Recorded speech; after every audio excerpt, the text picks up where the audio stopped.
जय श्री कृष्णा फ्रेंड्स, राधे राधे। कैसे हैं आप लोग? आशा करती हूँ आप लोग स्वस्थ होंगे, मस्त होंगे। हमारे कन्हैया जी चैनल में आप सभी का बहुत बहुत स्वागत है। तो फ्रेंड्स, आज वीडियो जो लेकर आई हूँ इसमें मैं आप लोगों को बहुत सारी जानकारी दूंगी और साथ ही आपको बताऊंगी कि लड्डू गोपाल की सेवा कैसे करें गर्मियों में, और उन्हें क्या भोग लगाएं, कितनी बार भोग लगाएं, और यदि लड्डू गोपाल को गलती से लहसुन प्याज का भोग लग गया तो उसके लिए हम क्या करें। और साथ ही साथ जानेंगे फ्रेंड्स, हमें किस दिन तुलसी पत्ती नहीं तोड़नी चाहिए और किस दिन तुलसी में हमें जल नहीं डालना चाहिए। तो वीडियो को पूरा देखिएगा। वीडियो अगर पसंद आए तो लाइक शेयर ज़रूर करिएगा। तो सर्वप्रथम सुबह में आपको उठना है, जैसे उठते हैं डेली ब्रह्म मुहूर्त में उठकर अपने घर की साफ़ सफाई करके वगैरह। इसके बाद आप स्नान करके ठाकुर जी को उठाएं, जल पिलाएं।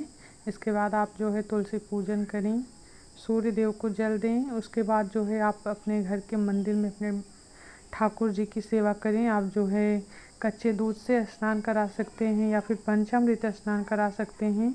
तो इस समय गर्मियों का समय है, तो आप ये इस बात का विशेष ध्यान दें कि आप जो है ठाकुर जी को ठंडे जल से स्नान कराएं, क्योंकि बहुत ही ज़्यादा गर्मी है। तो इन बात का आप विशेष ध्यान रखें। तो यहाँ पर हमारे घर में जितने विग्रह हैं हम सभी को स्नान करा लेंगे। तो यहाँ पर मैं गंगा जल से स्नान करा रही हूँ। उसके बाद ठंडा जल है, आप चाहें तो कच्चे दूध से भी स्नान करा सकते हैं। उसके बाद देखिए ठाकुर जी को हम अच्छे से पोंछ लेंगे किसी कॉटन वस्त्र से। इसके बाद आप जो है ठंडा पाउडर भी लगा सकते हैं ठाकुर जी को। मैं यहाँ पे थोड़ा सा पाउडर लगाऊंगी। उसके बाद जो है इनको वस्त्र पहनाऊंगी। तो वस्त्र में मैं बहुत हल्का सा वस्त्र पहनाऊंगी, क्योंकि फ्रेंड्स बहुत ही ज़्यादा गर्मी है। तो मैं यहाँ पे सिर्फ लंगोटी ही पहना रही हूँ ठक्काना जी को। गर्मी में मैं इनको भारी वस्त्र नहीं पहनाती हूँ। अगर आपके पास में कुछ हल्का वस्त्र है तो आप ज़रूर से पहनाएं। तो यहाँ पर हमने वस्त्र पहना दिए। इसके बाद हम लगाएंगे प्रभु जी को चंदन। चंदन ज़रूर से आप लगाएं। उसके बाद हल्का सा श्रृंगार आप करें, बहुत भव्य श्रृंगार ना करें आप। तो ये देखिए हम ठाकुर जी को माला पहना दिए हैं, बांसुरी रख दी है। उसके बाद हम ये जो चंदन है इसको घिस के हम ये लगाएंगे। तो फ्रेंड्स, गर्मियों का समय है, तो इस समय आप जो है ठाकुर जी को जल बराबर पिलाते रहे। जैसे 1 घंटे के बाद आप ठाकुर जी को 2 चम्मच 3 चम्मच ऐसे जल आप पिलाते रहिए।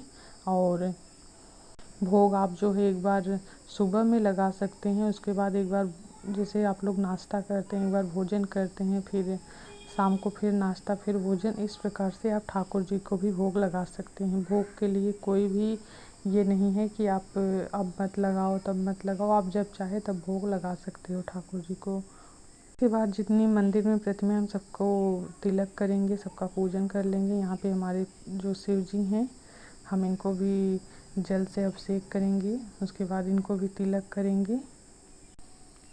और फ्रेंड्स, सब जान लेते हैं हम कि जो है किस दिन हमें तुलसी पत्ती नहीं तोड़नी है, हमें किस दिन तुलसी जी में जल नहीं डालना है। तो देखिए, वैसे आज 3-4 दिन से लगातार एकादशी का व्रत चल रहा था। तो पहले गुरुवार था, तो गुरुवार को तुलसी पत्ती नहीं तोड़नी चाहिए, जल नहीं डालना चाहिए तुलसी में, क्योंकि गुरुवार के दिन भगवान विष्णु तुलसी माता के साथ वास करते हैं। इसलिए उस समय हमें तुलसी माता में जल नहीं डालना चाहिए, ना ही पत्ती तोड़नी चाहिए। उसके बाद जो है एकादशी के दिन हमें तुलसी पत्ती नहीं तोड़नी चाहिए। द्वादशी के दिन भी हमें तुलसी पत्ती नहीं तोड़नी चाहिए। और इसके अलावा जो है फ्रेंड्स, हमें संडे के दिन भी तुलसी पत्ती नहीं तोड़नी चाहिए, ना ही तुलसी जी में हमें जल डालना चाहिए। तो आप ऐसा करिए, जिस दिन आपको पूजन करना रहता है, तुलसी जी का पूजन करना रहता है, उस दिन आप 1 दिन पहले ही तुलसी जी में जल डाल दें शाम के टाइम में। और उसके बाद सुबह में आप, जैसे संडे के दिन हमें तुलसी माता को छूना नहीं रहता है और पूजन करना रहता है, तो आप जो है बिना छुए पूजन आरती कर सकते हैं।